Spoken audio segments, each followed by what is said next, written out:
You're listening to the Doctor Who Collectors Podcast, broadcast in late January 2021, our first podcast of the new year. Today we explore Doctor Who magazine with a great group of distinguished collectors. We also help you protect those magazines and an outrageous offer that might not be too outrageous, but for us it makes the cut. And now, here is Fraser Hines. They all say who is Doctor Who? Where is he from? What does he do? They wonder who is Doctor Who? So I ask you, who's Doctor Who? Welcome back to the Doctor Who Collectors Podcast, the podcast that explores the world of Doctor Who collecting, those who collect it, protection of those collectibles, and all Doctor Who and related merchandise. I am Larry Van Mersbergen, your host, and I have been collecting Doctor Who since 1981. Shortly after, I opened one of the first Doctor Who stores in the Chicago area called Bundles from Britain. And we are mentioned in a great book that every collector should have on their shelf called Red, White, and Who, the Story of Doctor Who in America. It is written by some wonderful friends of mine, available from ATB Publishing, and our company is mentioned on page 384.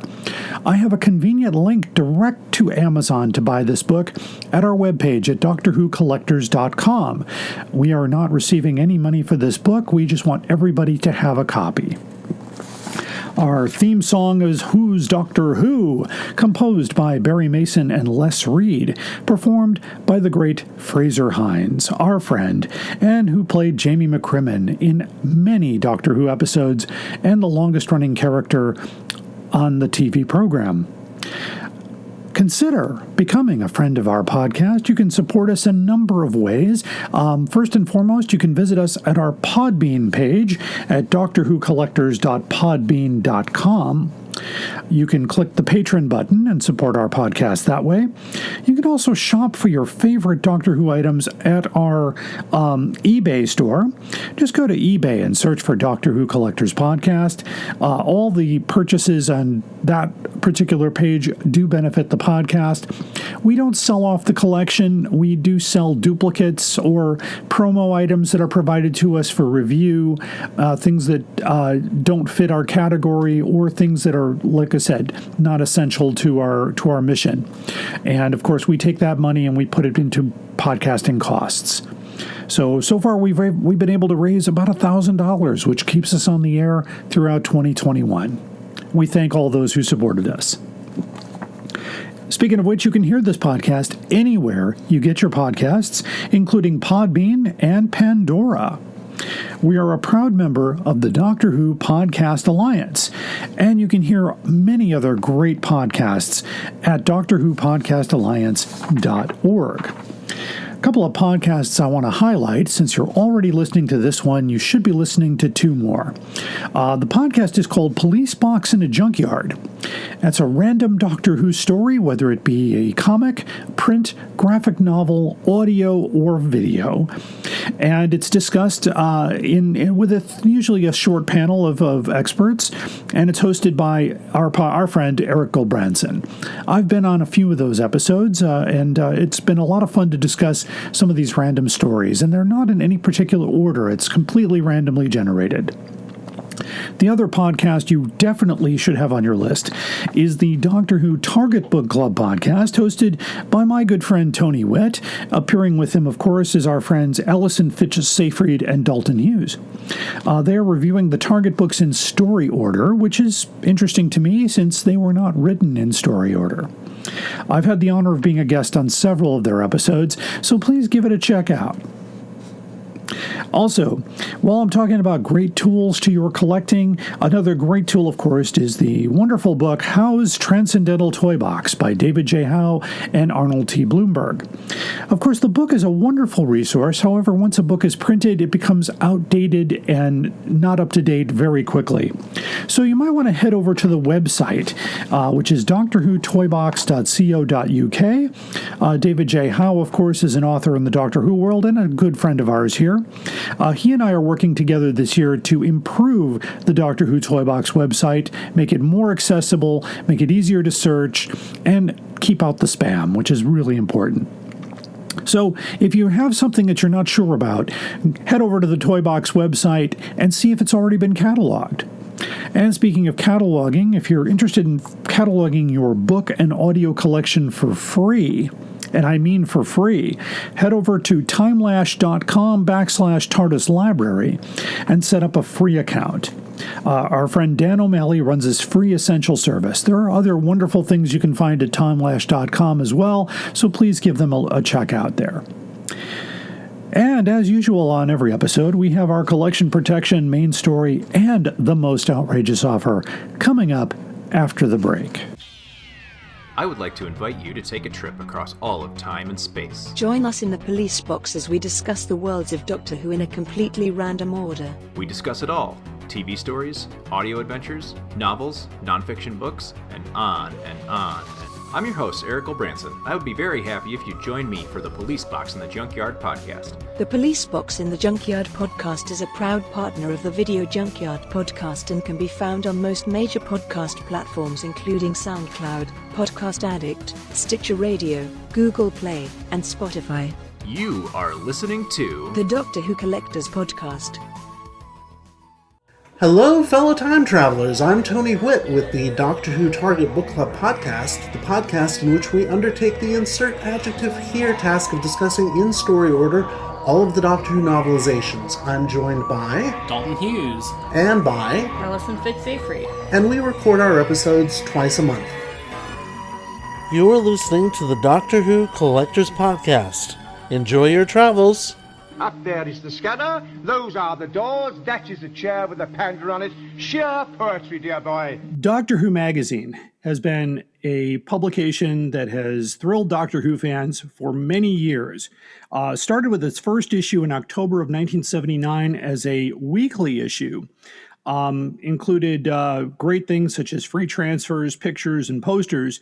But after running a weekly magazine for a full year, Marvel decided to move it to a monthly magazine. So in September of the year 1980, they moved it to a monthly magazine. As of January 2021, we are on issue number 560. And it's gone from Marvel Comics to Panini Books and has still maintained a presence in the Doctor Who world. So today we're going to talk about collecting Doctor Who magazine, and we have a very experienced roundtable of to discuss today's topic. So we'll have everybody introduce themselves. So we'll start with Lee. Go ahead.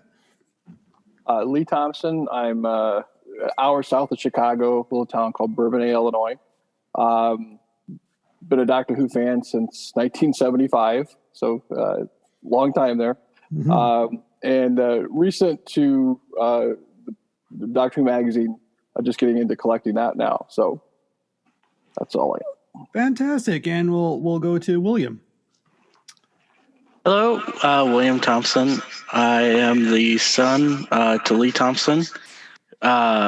Same town, Bourbonnais, Illinois. Same way with my father, though I've been a customer for Doctor Who magazine since I was a kid.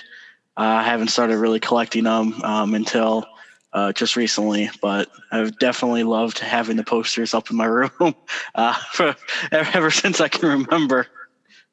Fantastic. And then we'll go to Chris. Hi, I'm Chris. I'm from New York. I've been a Doctor Who fan since the mid-'80s. Collecting Doctor Who magazine probably started pretty close to the beginning when I started getting collectibles, since it was one of the few things I could actually find. Fantastic. We'll go to Randy. Hi, I'm Randy Hollendonor. I'm from Homewood, Illinois, which is a south suburb of Chicago, about 20 miles south. I've been a Doctor Who fan since around 1980, watching them on WTTW in Chicago. As far as collecting the Who magazines, it has been recent. I guess a positive from the pandemic, catching a hobby. So, but it's recent, but I've learned a lot over the last year with about the magazines. Fantastic. And finally, El Weathis. Hi, I'm Elwevis Pagan. I've been a fan since approximately 1975. I'm from Northwest Indiana, and of course, catching Doctor Who on WTTW in Chicago. I have been collecting Doctor Who magazines since the mid to late 80s, where I could actually say I was collecting it. Before that, it was just sporadic because of a friend of mine that was also a Doctor Who fan and was getting his subscription from the UK being sent to him. Mm-hmm. I do remember that being a very pricey option back in the day. Actually, Absolutely. and it still is, as a matter of fact. I know it's over $100 a year to subscribe to the print magazine for getting it to the United States. There is no United States distributor, sadly. But let's start with what was the first issue of Doctor Who magazine you bought and when you bought it? So I'll start with Lee again. My first, it had to be December 2013. I bought the issue 467. It was the 50th anniversary souvenir edition. Mm-hmm. So that was my first one. And I almost forgot that I bought it until we started collecting more Doctor Who stuff. One of my kids had the actual magazine, and I have it in the whole souvenir kit. I mean, it's in an envelope, and it's never been opened. It's got cards and all this stuff in it. And I wanted to make sure I protected it. So I put it away in my closet, and they reminded me that I had it. So I got it out. I was like, yeah, great, I've got it. So that was my first one. Oh, fantastic. And William, we'll ask you, it might be the same thing, but go ahead. Surprisingly, it is not. All right. To the best of both my sister and I, our knowledge, it was issue 422. That was both, we both kind of discussed, and what we used to do is after we would go and eat out, we would actually go to Barnes & Noble and be able to pick either a book or a magazine, and that seems to be the earliest one that either one of us could remember being allowed to purchase. Okay, fantastic. Chris, your first one?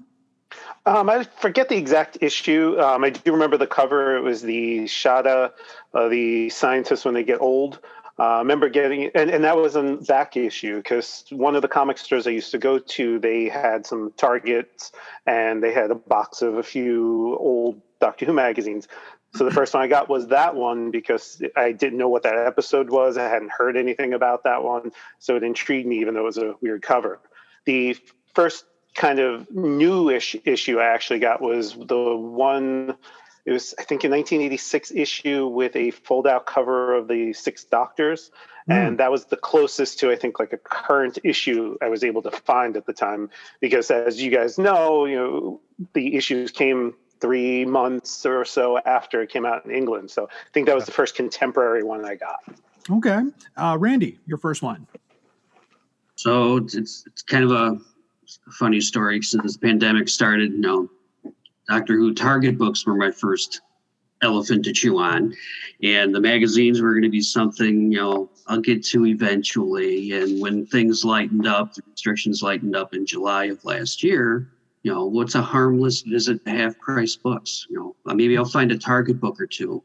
Well, I think I found about 60 magazines that were in the bins, so it was too hard not to pass on. So a lot of them were all really in good condition. It's like, well, all right, fine. I'll just get a bigger dinner plate, add the magazines onto the books that I was collecting at the time. But they were probably in the range of the late 100 to mid 200 range. Okay, wow, fantastic. Elwevis, your first magazine. Well, I know the first one that I'd actually seen from my friend Kevin was issue 74 that had Peter Davison. I'm actually trying to look at the cover to be able to make sure it was the right one. It was with Peter Davison and then Mark Strickson and, it's basically the TARDIS team standing on the cover looking off to the side. And then my first official issue that I purchased on my own was issue 83 with the Cybermen from Earthshock. Oh, yeah.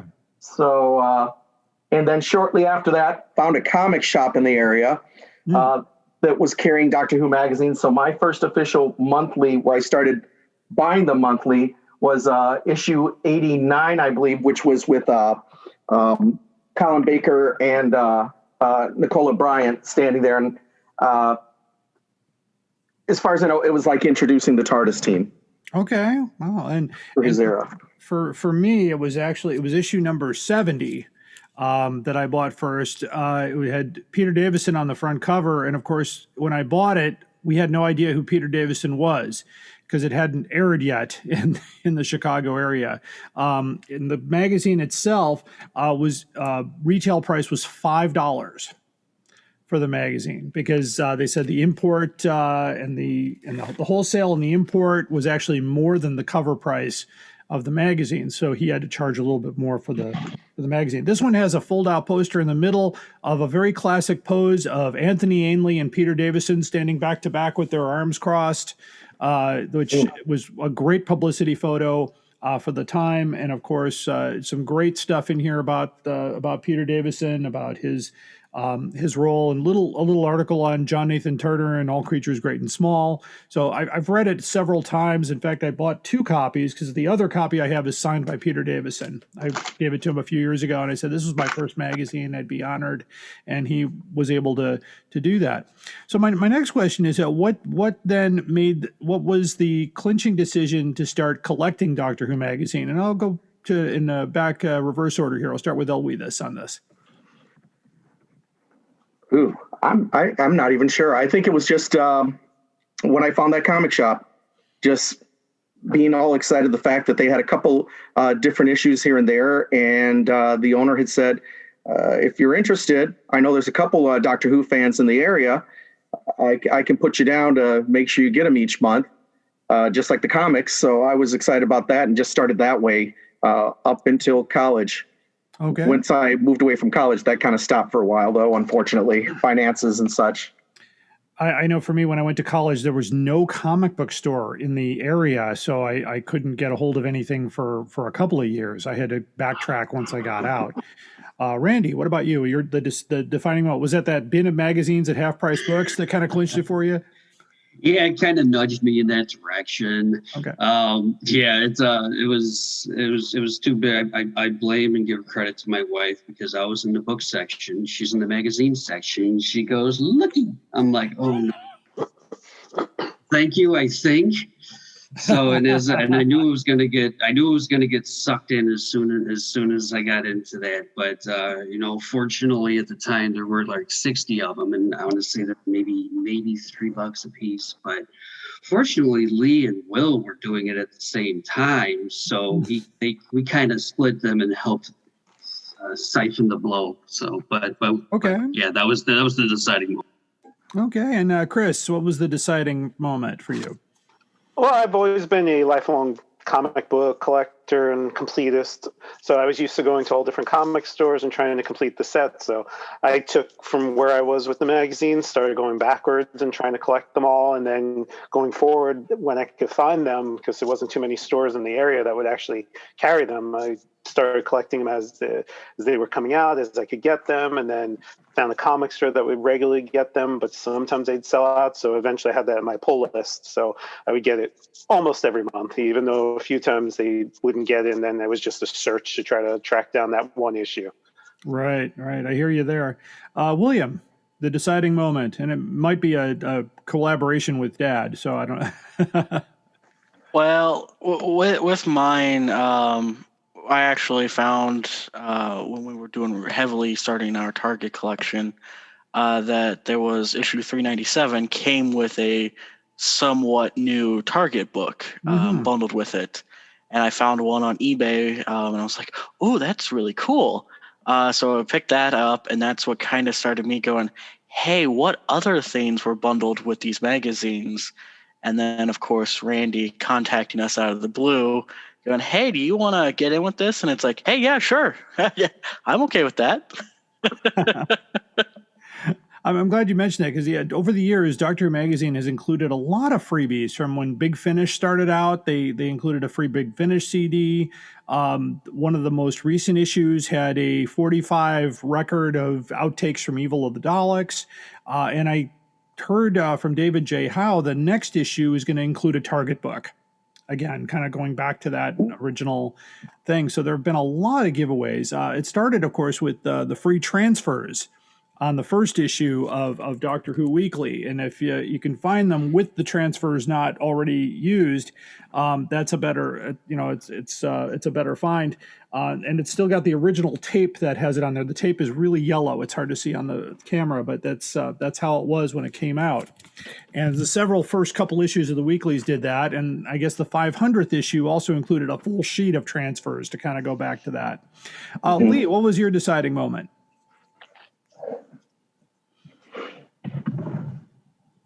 Oh, I don't have your audio.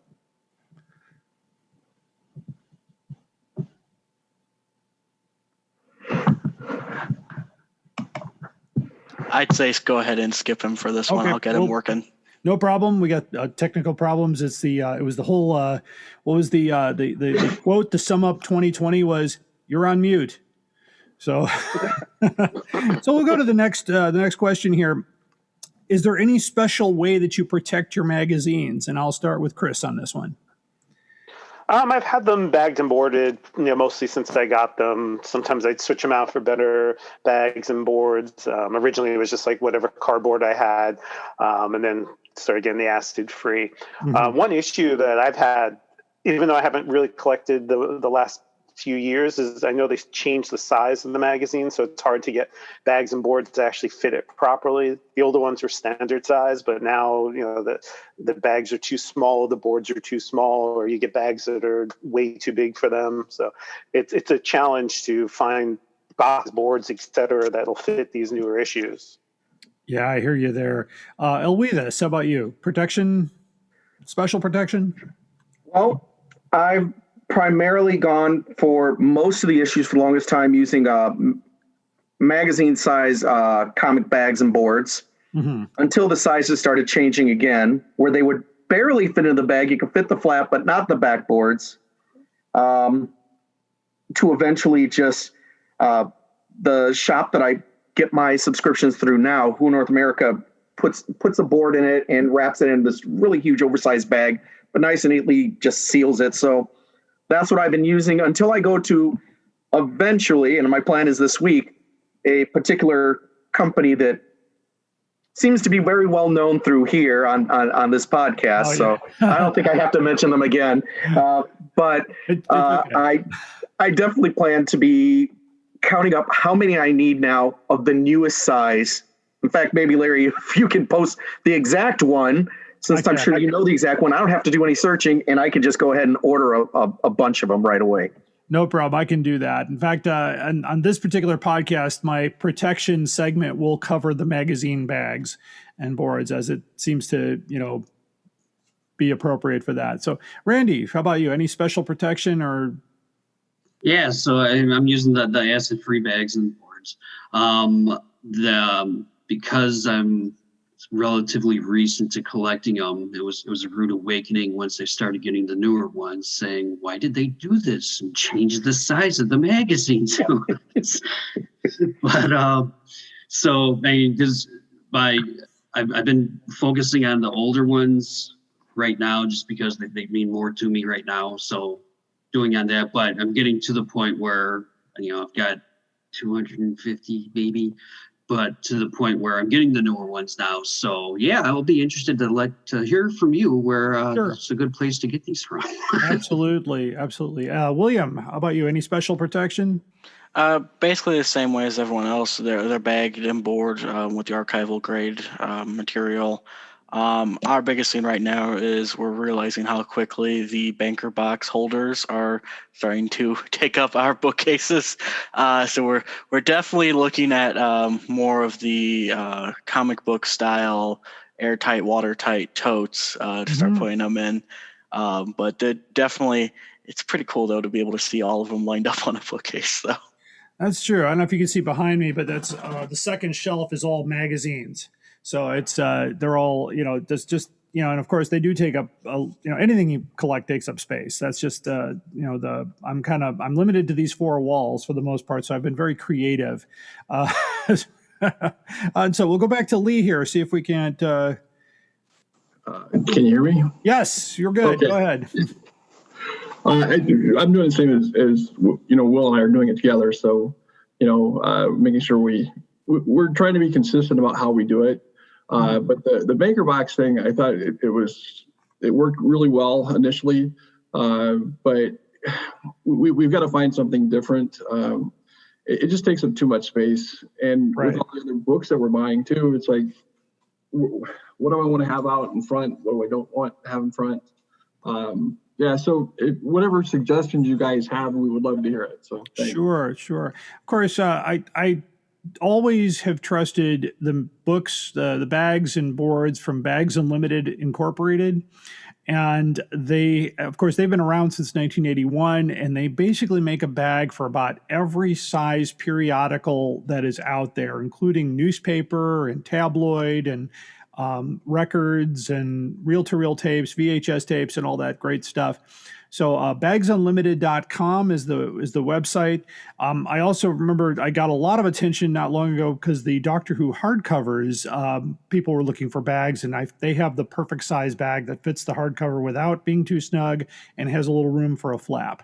But I do understand the whole thing with the size, because I noted the 500th anniversary edition compared to the original, and you can see that it's bigger, and so it does present a challenge to bag these larger issues. And even more of a challenge are the deluxe editions. When this one came out, I was like, wow, this one doesn't even fit any of the bags. So you kind of have to, it doesn't really need a board because it's pretty sturdy, but keeping it so that it doesn't get the corner bent and all that stuff is really difficult and challenging. The other thing too, Bags Unlimited also has a lot of storage options too, including they kind of gone away from cardboard, and they go to this corrugated plastic, which is water, it prevents water coming in, and also is a lot sturdier for stacking. So I'll include some of that information. Like I said, it'll be on the segment of this podcast when I do that. But it's important to use that good stuff, because for one thing, I don't think this magazine would look as good if it didn't have an acid-free board and a Bags Unlimited bag. And this particular bag is from 1982, so it's still holding strong. That company has been around since 1979. And they do supply, currently they're supplying bags to the Library of Congress and to, places that the Smithsonian and things to help protect some of the most valuable documents that we have. So, of course, as collectors, we want things to last a long time. And that's the whole idea. So my next question, of course, is there one special magazine or two special magazines in your collections that mean a lot to you personally? So I'll start with Randy on this one. So, the very first magazines, just that area of magazine, I didn't really collect them at the time, but looking through them very gently, they bring back childhood memories. A dedicated page from A Letter from the Doctor, where he's talking straight to you, and a photo file dedicated to a single doctor. They just seem more intimate to me. And then the occasional ad or contest that may be in them, they're just really, really cool. But if there's one magazine, at least right now, that I've come across that I enjoy a lot, is the one with the trusted and beloved canine bookmark that comes with issue 105. Canine's always had a warm heart for me. So once I saw that, and I know it's one of maybe 5 or 6 with that issue that they had different bookmarks to go with it. Yes. But those that one, bookmarks are hard to find. Yeah, that one was a surprise for me, because I got that in a lot and didn't even realize that came with that. So when I saw it, I was happy dancing feet. So that was really cool. Yeah, a lot of collectors are actually out there asking, does anybody have the magazine with the different variants so they could have all 5 bookmarks? Very interesting. William, any special magazines in your collection? Yeah, I've got one 379. Pretty much nothing in there is outside of the norm for the magazine, except for that was the very first time that I have seen so far where they did a feature on the original Scratchman. And as a huge fan of that book and listening to the audiobook read by Tom Baker, I have fallen in love with it. And to be able to see how early in the new revival of how he was already thinking of, hey, I could turn this into another movie, or I could turn this into my own book. It's so cool seeing him work his way through to the finished product that we have now. Mm-hmm. Yeah, it's a great story. I highly recommend that one. Let's see. Let's go to Chris. Any special magazines?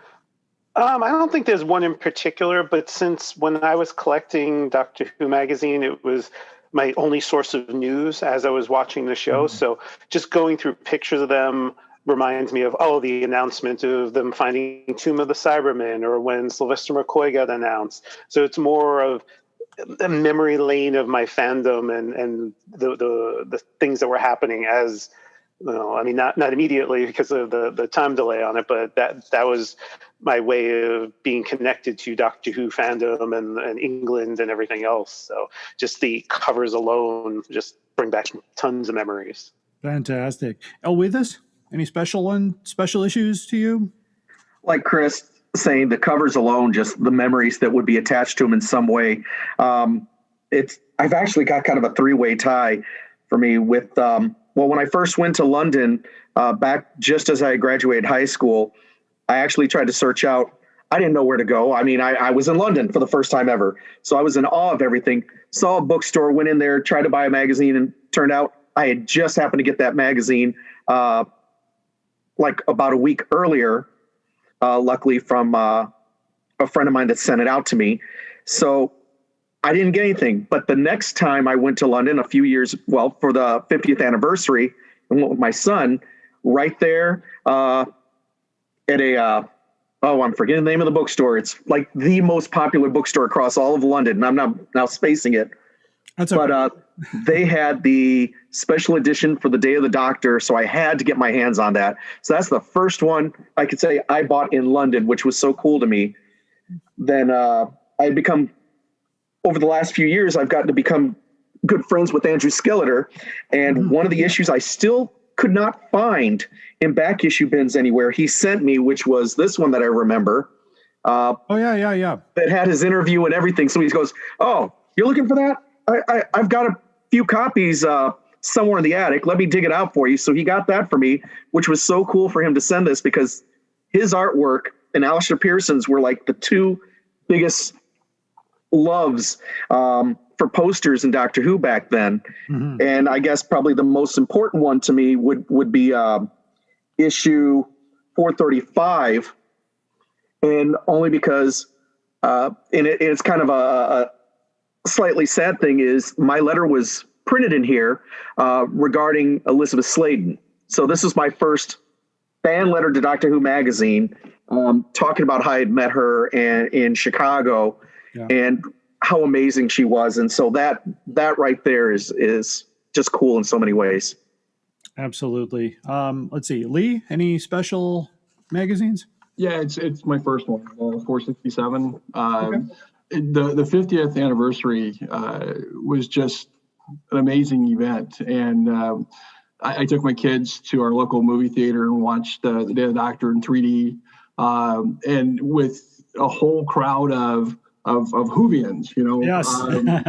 If you've never had that experience, I mean, it's just amazing everybody cried at the same time. Everybody went, oh, at the same time. One lady saw my daughter when we first got there, and she's like, "Oh, well, you don't have any Doctor Who stuff here." Took a pin off of her shirt and put it on my daughter, So we were so enthralled with that event that I wanted to get something to remember it by.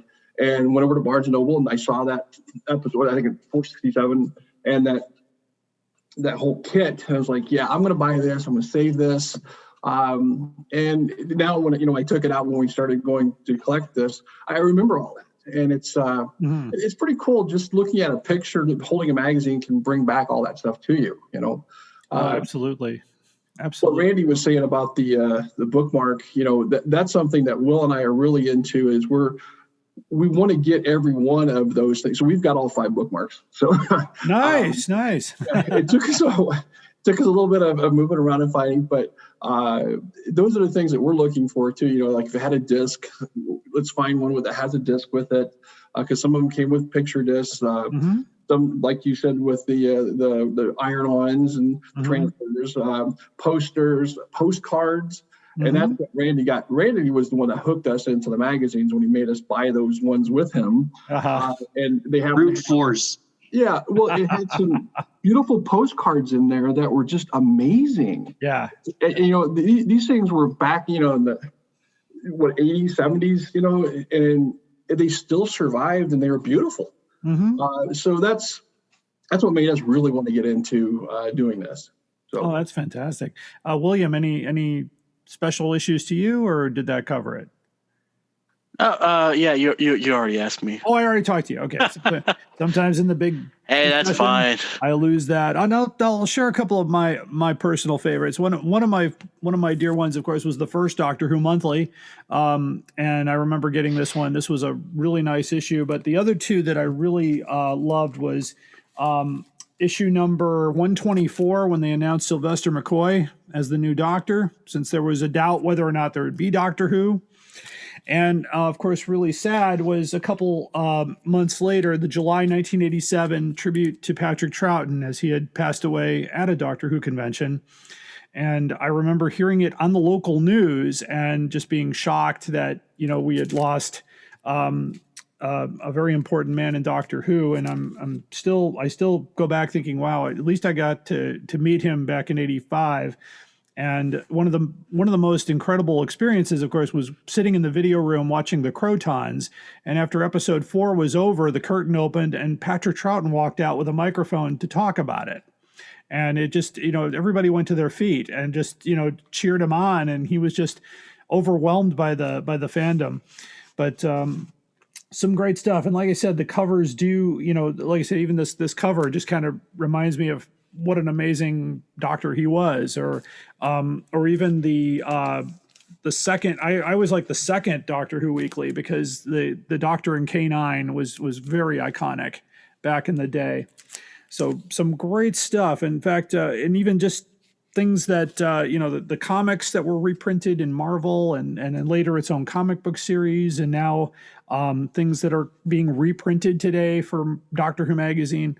Just some amazing stuff. So my final question here, and I guess let's see, any advice for new magazine collectors? So I'll start with Chris on this one. First, figure out if you want to collect them all.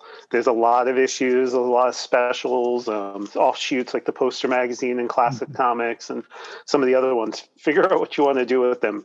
The one good thing is you can get them cheap-ish in lots pretty easily, especially if you don't have any in your collection. Even the older ones, like even the first few issues, you can still find them relatively inexpensively for something that old. So it's definitely an attainable collection, but there's just lots and lots of them. And like the other panelists were saying, they had stickers in them. They had all kinds of giveaways. So if you want to try to get it with everything complete. Also, like the earlier issues, what I was finding when I was collecting them is people filled out the little forms inside them and cut them out and did all kinds of things. So it depends on what you want to focus on. You want to figure out mint issues, all the issues, certain runs, maybe from the new series. So there's a lot you can go on just because it's been around for so long. Okay, sounds good. Okay, Elwithus, any suggestions for new people? As mentioned before, looking for them in lots, like on eBay, is a great way. Getting good with Doctor Who stores, like Alien Entertainment and Who North America. Those two I've gotten plenty of magazines from. In fact, I was lucky that while I was in college, unfortunately, Mom cleaned out some stuff and accidentally threw out a box that had almost all my Doctor Who magazines in it, except for a few that I happen to have taken with me to Bloomington. So that killed me. And then how am I going to get all those now? I checked comic shops. No one had them anymore. And for back issues. And I got lucky that shop managed to get an estate sale collection of Doctor Who material. A fan had passed away and the wife had gone, I don't know where to go. Can you help me out? Next thing you know, I get a phone call going, hey, I know you've been wanting to try to get everything back. And I ended up getting about 75% of the run. Wow. And I was $400. I mean, that's a lot, but when you're talking 75% of the complete Doctor Who run, almost all mint condition for only $400, that's awesome. I mean, I was flipping out when I found 2 issue ones, one that still had the stickers in it, the scratch off stickers, and the other without, that became my reading copy. But I'd also highly recommend getting into some of the Facebook groups. Like I co-administer one with Anthony Dieter called the Doctor Who Magazine Collectors. And that's where I've filled in gaps. I've helped other people fill in gaps. It's just, again, we're fans. That's probably the best way to do it. Meet other fans, and it's amazing how many will help each other back and forth with filling in their collections or offering advice of where to go. Like even here saying, hey, what advice do you have? Right there. Those groups are also excellent places to go. And then, of course, these fine gentlemen right here in the chat right now have done some helping. So just Fantastic. get out there. All right. Randy, any special advice? Yeah, just more of the same, really. Finding find a local used bookstore, and half price books seem to be, I hit them at the right time, and are the collection that me, Lee, and Will have had. It's not just if you see a bunch, and if you can afford to get 75% of the collection for $400, you find a way to get it. But sometimes you just don't have it. If there's other collectors out there that need issues, share what issues you need. When between half price, eBay is usually always a good source too. You can get lucky and find a lot. But again, it's hard when you have a big lot like that. Okay, how many duplicates am I going to get? Okay, well then, like Louisa says, you've got pages that people are looking for different magazines or have some to sell that, it's fans helping fans. So, but yeah, again, like Louisa's WhoNA, Doctor Who Store.com, Alien Entertainment, they're all good sources. Mm-hmm. Absolutely. William, any special advice? Definitely kind of reaching on to what everyone has already said. Making a lot of friends on eBay, especially sadly due to the pandemic, a lot of stores have had to move more into the digital storefront.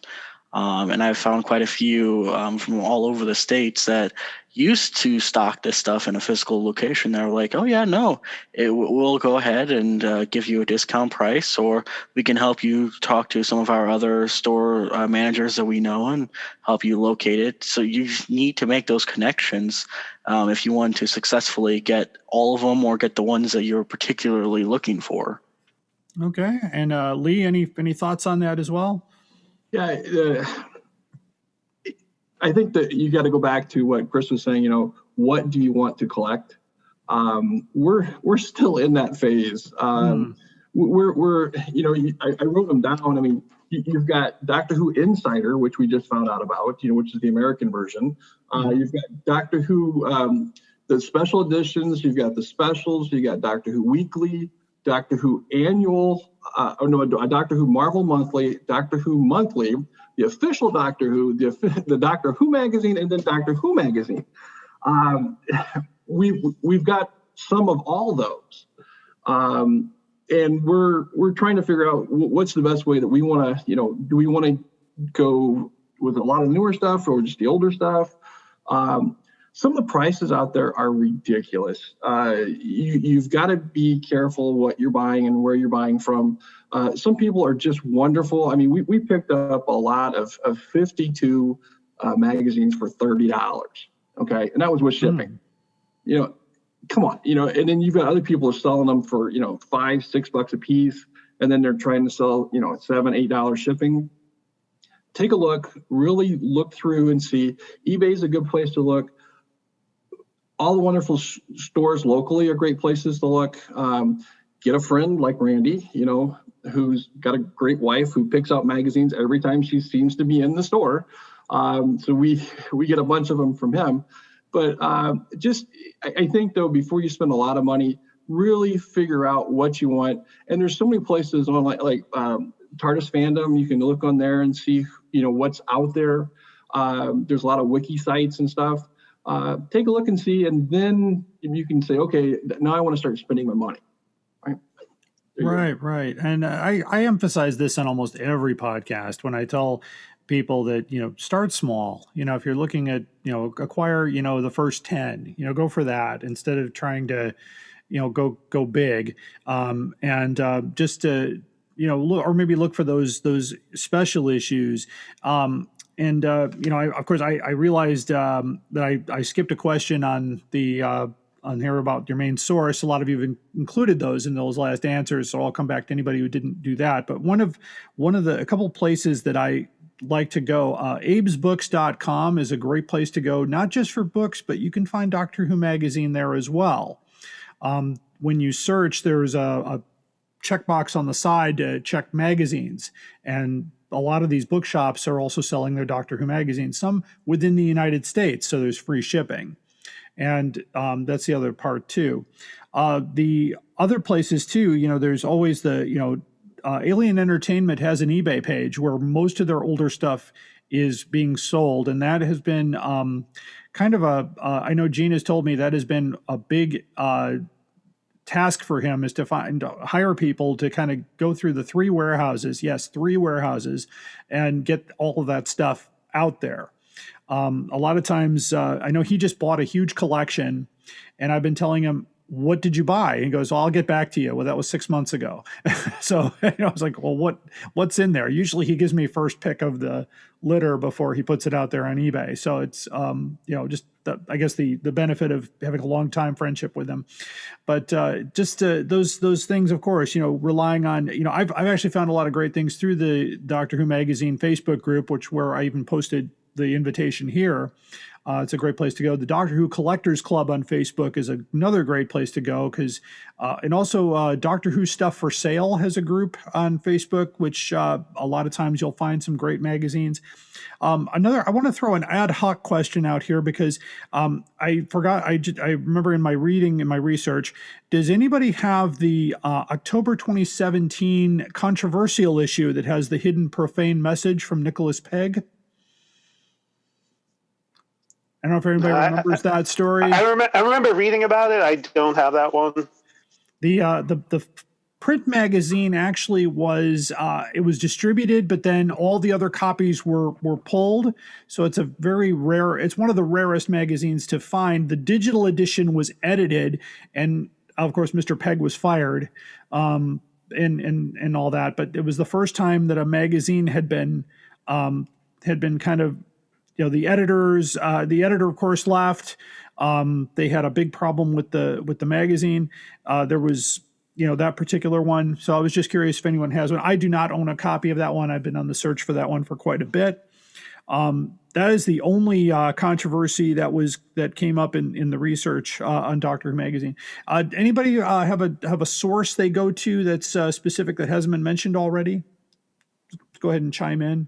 No. Well, Barnes and Noble, they consistently get them in every month, and if you join the club, you get 10% off too. But they have almost every issue in them, which is the only place that you can just do a walk-in. I think that you can definitely get the issues. That's true. Barnes & Noble made a special deal with Panini so they can get the books. Panini is very difficult to work with from the United States. So Barnes & Noble, of course, has stores nationwide, and so they can do a big purchase. It was a lot easier back when I had the shop. Marvel had the magazine, so the local comic book distributor also carried Doctor Who magazine as kind of a bonus, but the magazine wholesale prices were a lot higher because of the imports. So I remember that we could never sell the magazine for cover price. The initial price of the magazine, Doctor Who Weekly 1, was 12 pence. And just going through the years, number 126 was £1. So I don't know what the current, anybody know offhand what the current cover price is, if they have one handy? It's about $8.99 to $9.99 US. Okay, so it has I believe, yeah. has gone up quite a bit, and I know print. Having worked in the publishing field myself, that print is still on a slippery slope, but not dead. Doctor Who magazine does continue. Like I said, 560 issues and still going strong. So I want to thank my distinguished members of the panel today for discussing Doctor Who magazine. Of course, you can also go on get a digital subscription to Doctor Who magazine, which will be delivered to your iPad or mobile device for about almost a little less money than the print. So, of course, a lot of us like to have the actual physical magazine. So it's a real big it's a real big thing with 560 issues, I think. And like everybody said, you can get back issues relatively reasonable. I haven't seen a lot of price gouging on magazines.